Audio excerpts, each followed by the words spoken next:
End-of-life care is one of the most meaningful responsibilities we have as nurses. Although we can't always change the outcome of a patient's illness, we can profoundly influence how patients and families experience one of life's most difficult moments.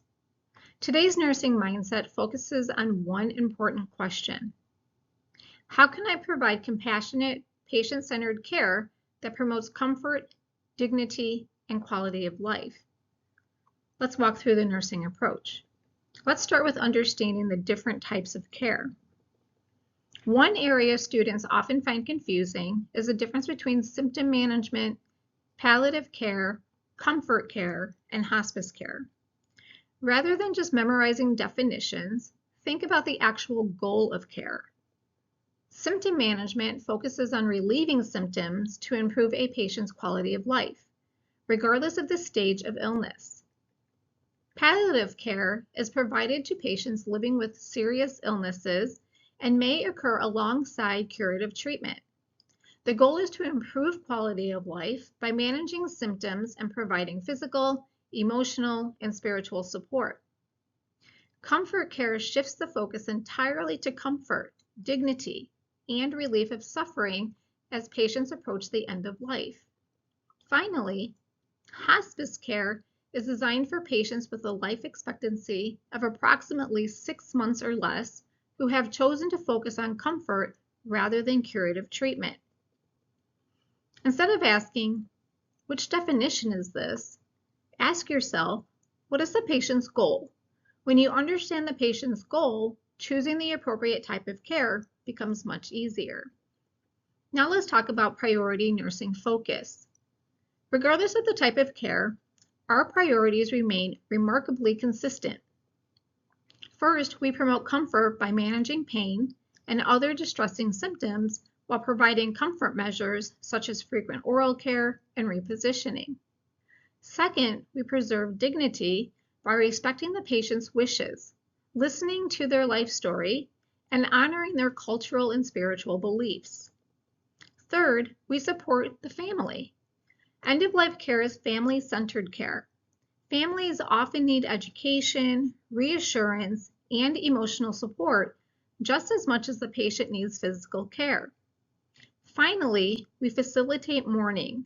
We facilitate mourning by encouraging family presence when appropriate, acknowledging the loss, and creating an environment where grieving is supported rather than rushed. Every intervention should answer one simple question: does this improve comfort and honor the patient's goals? Next, let's talk about recognizing physical changes before death. As patients approach the final hours or days of life, their bodies naturally begin to change. You may notice decreased appetite and thirst, irregular breathing patterns, cool or muddled skin, decreased urine output, and increasing periods of sleep or unresponsiveness. These changes are often expected and are not signs that the nurse is failing to provide good care. Instead, our role is to recognize these changes, manage symptoms, and prepare families for what they may see. For example, rather than forcing food or fluids, we provide frequent oral care to maintain comfort. Instead of becoming alarmed by changes in breathing, we reposition the patient, provide prescribed comfort measures, and reassure family members that these changes are a natural part of the dying process. Remember, we are caring for both the patient and the family.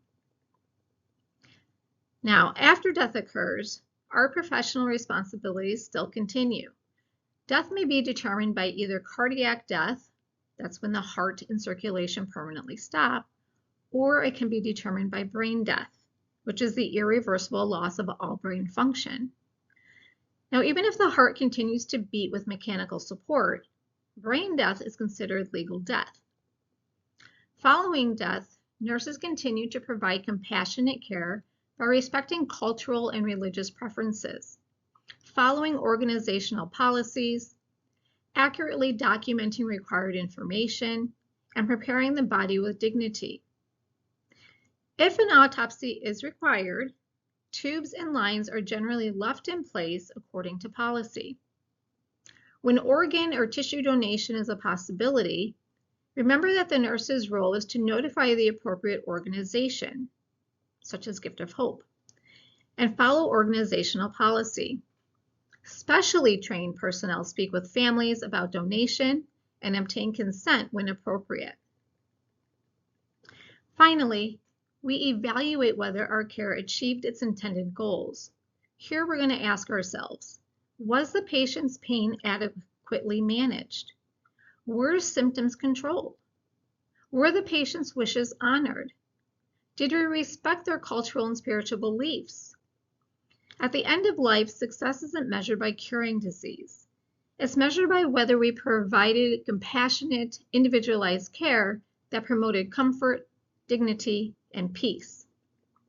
I'd like to leave you with one final thought. Many people believe that nursing is about curing illness, but some of the most meaningful nursing care occurs when curing is no longer possible. Patients and families may not remember every medication we administered or every assessment we completed. They will remember how we made them feel. They will remember whether we listened, whether we respected their wishes, whether we treated their loved one with dignity, whether we were present.